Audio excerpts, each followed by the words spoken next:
It's an anomaly that now look, the Arab is supposed to understand his language. The Arab, that's his language. But he seems to have also lost the spirit behind the Quran. He is also reading for beautification, for sawab.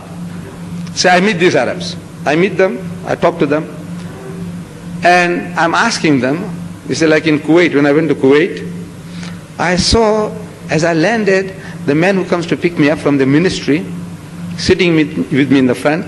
I'm asking him, what is your name? So he said, my name is Yusuf. I said, Yusuf? Ah, my younger son is Yusuf. And you know, you're like a son to me, like my son is Yusuf.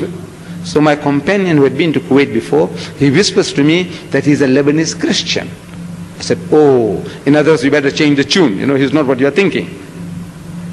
I go to the hotel, 5-star hotel. I see the receptionist. From his complexion and dial, I can make out he's a Hindi man from this subcontinent. So I'm asking him, where you come from? So he said, India. I said, where about? He said, Bombay. I said, you speak Gujarati? He says, no. I said, that's funny. I come from Bombay and I can speak Gujarati. How is it that you come from Bombay and you can't speak Gujarati? He said, no, I'm a Goanese Christian. I said, oh, name Stephen. I sit down to eat. The waiter comes. Another Hindi. Name Paul. So I asked him, I said, you Paul? He said, yes. I said, robbing Peter to pay Paul, huh? Just a joke, you see. He said, no, my father is Peter. I said, oh, Christian, Christian, Christian. He's eating the cream of the land. When my brothers in Pakistan are hungry for jobs, my brothers in the Sudan, in Egypt are hungry for jobs, in India are hungry for jobs, and the Christian is eating the cream of the land. So, I speak to these people, this younger generation. I says, you know, when I came, this is what I saw. I said, look, you haven't got the guts. You haven't got the spirit to go and find customers for Islam. You can't go to Borneo. You can't go to the Amazon. You can't go to China. You can't go to Russia. You know, you're all too soft. You can't move anywhere. So Allah is making things easy for you. He's sending customers to your door, to your homes, looking for jobs. Why don't you talk to them? So the Arab tells me now, he said, La ikraha fid din. He's quoting the Quran. Shaitan quoting the Quran. They said the devil's quoting scripture. He is a Muslim. He's an Arab. He's telling me what the Quran says. He says, La ikraha fid din. It means there is no compulsion in religion.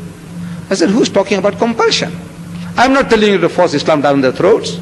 You, I said, 100 million, you can't extricate 1 square inch of land from the mouth of the Jew by force. Am I going to tell you, go and force the Americans to become Muslims, force the Chinese to become Muslims, force the Russians? Who's talking about force? Another guy, I tell him, he said, Lakum dinukum waliya din. This is quoting the Quran, the shaitan. I said, you know, look, this is as a last resort when everything fails. You try. And when that guy says, hey, I'll put a knife through you, then Allah tells you to tell them, وَإِذَا خَاطَمُهُمُ الْجَاهِلُونَ قَالُوا سَلَامًا. When you meet the ignorant one, say peace. تُم تمہارے راستے, ہم ہمارے راستے. That is as a last resort. If our Nabi started with that, there would have been no problem. If he started with that, we wouldn't have been Muslims today. But you see, he has lost the whole thing. But there's one thing good about the Arab. I'm hammering him, wallah, I'm hammering him.